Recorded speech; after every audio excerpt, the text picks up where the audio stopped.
Welcome once again to Conversations with My Mother. This is my mother, Dr. Betty Burston. And this is my daughter, Dr. Shatria Collier. We want to thank you all again for the comments and questions that you've sent us over the last week. And we actually want to start off kind of just recapping. This will be our webisode number 6. So we want to actually just kind of recap what we've done thus far. Mommy, do you want to get us started with that? Okay, over the last few weeks, we've been just having some conversations that I normally do have with my daughter, and she decided she wanted us to videotape them. And some of the points we have made has been, number one, is that women have tremendous personal power, but that as women, many of us have forgotten, or we don't know that we have this level of personal power. We also mentioned that over the centuries, because we have so much personal power, the institutional power has often been denied to us. Another thing that we talked about as we've been having these conversations, is the fact that women need to reactivate this personal power. And we said that one step for that is for them to begin looking at the whole concepts of yin and yang and understanding where they fit within this continuum. And then understanding that one of the things that helps them activate that power, if they choose to be yin, is to be as different as possible than the yang elements. We also have talked about the importance of God in whatever it is that when we activate our power, we have the power for destruction. And so we have to exercise that power according to the rules of God. We also have looked at the whole issue of love and relationships. And one of the things that I have mentioned is that women allow sexual access at such a very low price, and that sexual access ends up affecting not only their lives, but the lives of their children and their grandchildren, because the research shows that children reared in dual family households with the natural mother and the father do much better than children who are reared in single families alone. And that I know women don't want to hear this when in some communities 70% of women already have children, but this is simply a fact. And we also have started talking about the process of those women who are interested in getting married. How do they begin this process? And one of the things we talked about last week, that you begin this process by accumulating what I call inventory. A very important thing that we said is that when we acquire inventory, because we are not allowing sexual access, we want a very large inventory. We also talked about the fact, well, how do we manage this large inventory? And I said that a process of natural attrition is going to take place, that it's an interviewing process. And so one of the things we want to begin today is to look at the topic. And what is your topic of the day? The topic of the day is the ways of the Empress. So we are going to now, we've talked about, okay, we have suitors. And now we're going to talk about, once you have those suitors, what are the ways of the Empress that make you stand out from the average woman? What makes an Empress versus, let's say, the average woman, right? Well, I don't think there's such a thing as an average woman. Yeah, that's true. I think there are women whose power is not activated, and there are women whose power is activated. There is not a single woman on earth is average. And that's the only thing that makes a difference. Now, some women already are, some of them, we've gotten very positive feedback, but we've also gotten feedback from women who think that everything we're saying doesn't make sense. And that's fine, because it will resonate with women who want to activate the power. And it will not resonate with women who do not. And actually, I think that's a good time to respond to one of our questions. We're going to go into 2 of the questions that we've gotten today, okay? And one is that whole idea of, do you consider yourself, I know some of the women will say, well, she said she wasn't a feminist, and she said that she wasn't a womanist, because you know why? She's a traditionalist, right? What would you say if someone said, all you're doing is you're trying to get us to conform to the suppression of a man? What would you say? How would you respond to that? I would say it's absolutely not true. I would say that apparently I have left out some key premises in my discussion if I create the notion that I'm simply trying to get women to conform to that old model of what a woman should be.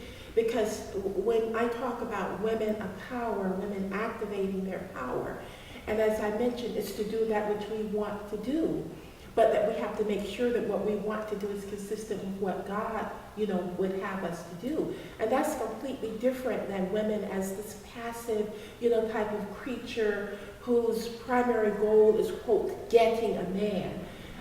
When I talk about family and about having husbands, I'm looking at a unit that will allow better support what it is that we want to do. Yeah. Better support what it is that our children want to do. So it's quite, the opposite of that. Okay.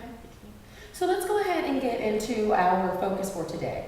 So again, we talked about the whole idea of suitors. And so, and we're all at different phases, ladies. And I just want to remind you, like for me, I'm at a different phase in my life. If we had these conversations when I was 25, the conversations would be very different. But I'm a single woman. I have no children. I'm 36 years old. So for me, and I'm very happy in my career. So for me at this point, having a husband and having a family is something that's very pleasing to me, okay? But again, we're all at different phases, and we like to, and if those of you who are at another phase, we appreciate your comments and your feedback as well. But in order to get us started for this particular conversation, we had a question from one of our viewers, Amy, and her question was, how do I get over the anger after a man has dumped me? Okay, let me ask you a question. And I'm asking Shatria this question, and it's for all of you, all of my daughters and all of my sisters.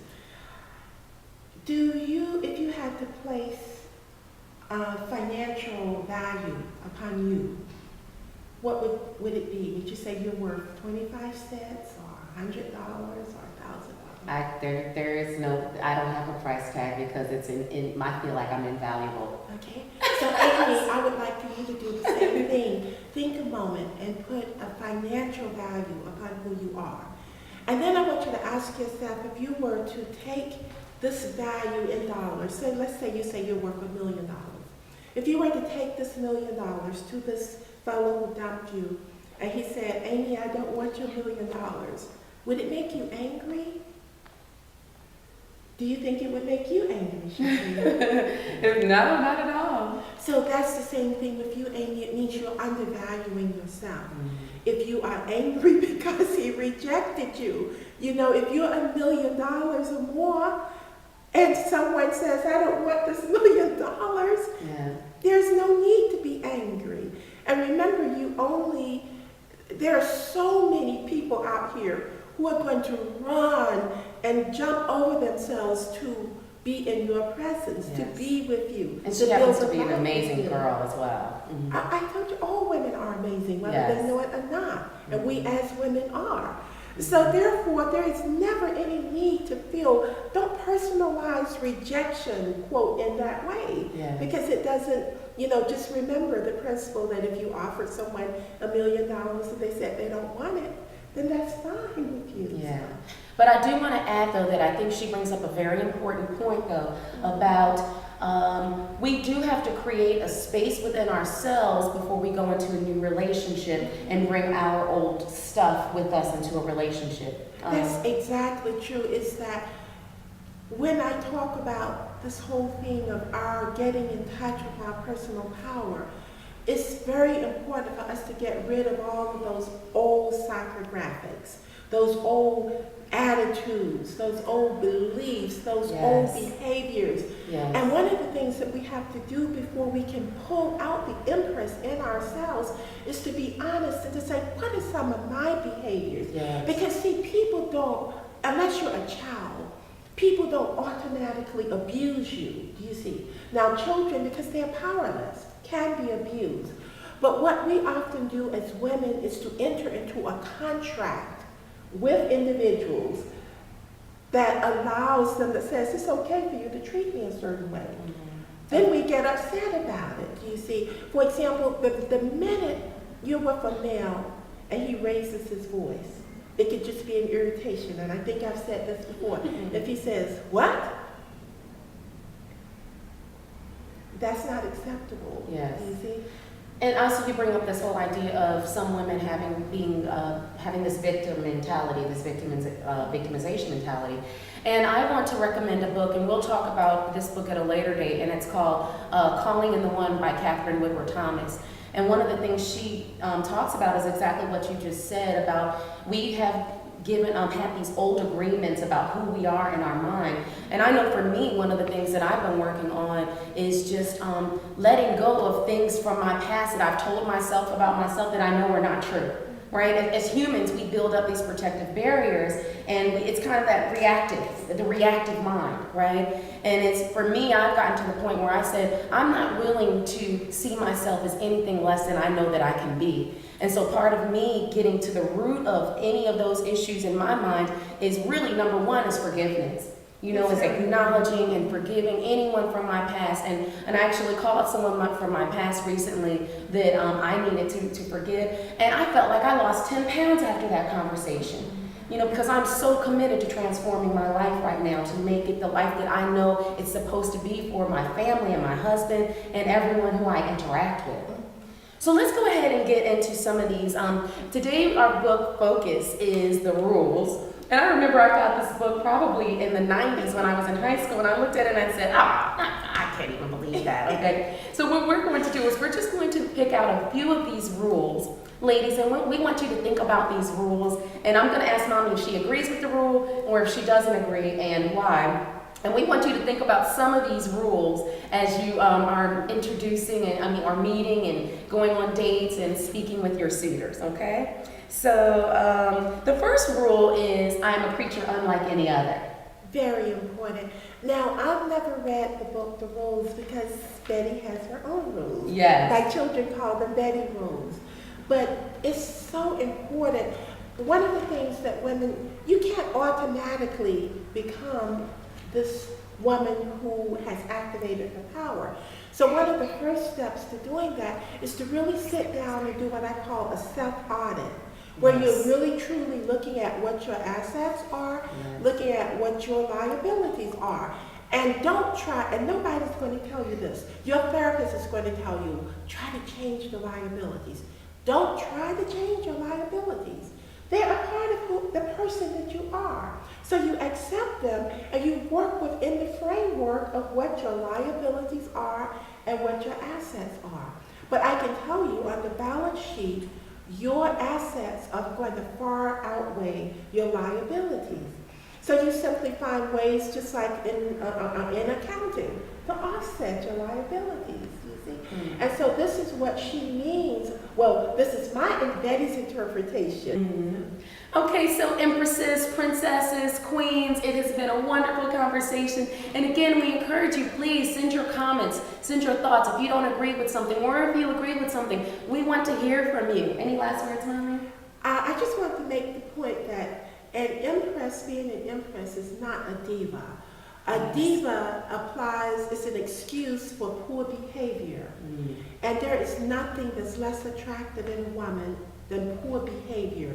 You know, being rude and crude and loud and yelling, and that's what's often associated with, quote, diva. So ladies, please don't think of yourselves as divas. You know, think of yourselves as empresses. Yes. Okay, well, we love you and we'll talk to you soon.